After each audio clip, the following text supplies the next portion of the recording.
The day my parents disowned me, they laughed. They said I was an embarrassment, a failure, a burden.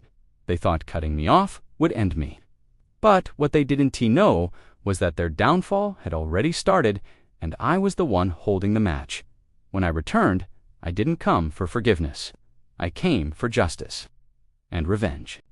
My name is Emily Carson, and if there's one thing I've learned, it's this: being disowned hurts. But being underestimated is far more powerful. I grew up in a family that cared more about reputation than love. The Carsons weren't rich, but they acted like royalty, the type of people who smiled in church and screamed behind closed doors. My parents, Robert and Linda, built their entire identity around one thing: we are respectable, we are admired, and in their eyes, I was the stain on their perfect image. I wasn't rebellious. I wasn't a troublemaker. I wasn't doing drugs or breaking laws. My only crime was being different. I loved writing, filmmaking, creativity, things they called useless dreams. They wanted me to be a doctor. I wanted to be free.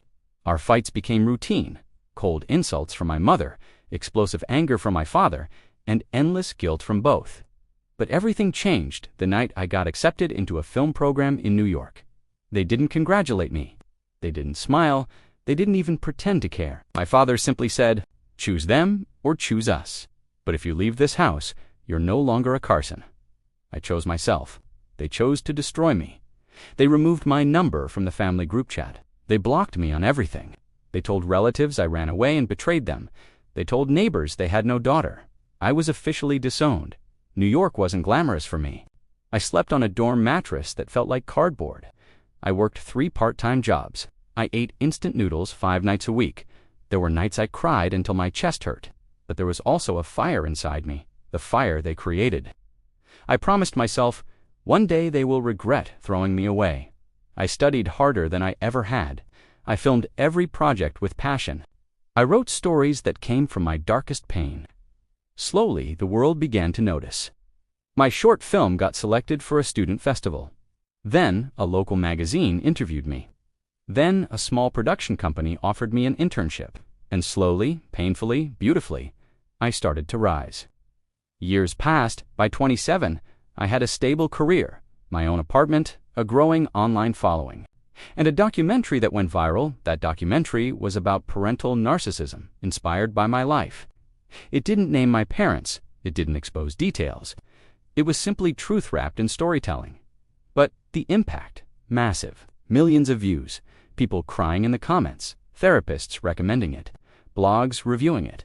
It launched my name globally. And then my parents saw it. They knew exactly who the narcissistic parents were supposed to be. They panicked because their perfect reputation was suddenly at risk.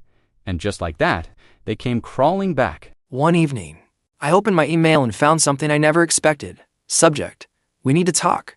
Mom and Dad." I laughed for a full minute. Inside the email, my mother wrote, "We're proud of your success. We miss you. We want to explain everything. Also, certain people in the community are asking questions because of your video. Please clarify it wasn't about us." There it was. Not love, not remorse, not apology, just fear. Fear that their spotless facade was cracking. I didn't reply. A week later, I got another message. This time from my father. Short. Cold. Typical. Contact us ASAP. Things are getting out of hand. I ignored that too. For parents who once said I didn't exist, it was satisfying to watch them squirm. Then came the turning point. My parents invited me to a family dinner. For the first time, I decided to show up, not for reconciliation, but for closure, for strength, for revenge, the silent, unstoppable kind. I walked in wearing confidence like armor. They looked older, smaller, weaker. Their smiles were fake, their voices shaky, their eyes desperate. They talked about themselves for almost an hour. How the documentary made neighbors whisper. How church members questioned them. How they feared judged. Not once did they say sorry. Finally, my mother asked, "Just tell everyone the documentary wasn't about us." I leaned back, calm and collected, and said, "I didn't name you. If people saw you in the story, maybe you should ask yourselves why." My father's face turned red. My mother nearly burst into tears. I wasn't yelling. I wasn't insulting. I wasn't seeking revenge loudly. I was simply holding up a mirror. They were terrified of their own reflection. A month later, a journalist reached out for a full profile piece on my work. And guess what? They wanted to focus on children of narcissistic households who overcame generational trauma. I agreed not to attack, not to expose, but to share my truth. The same truth my parents tried to bury. The article went viral.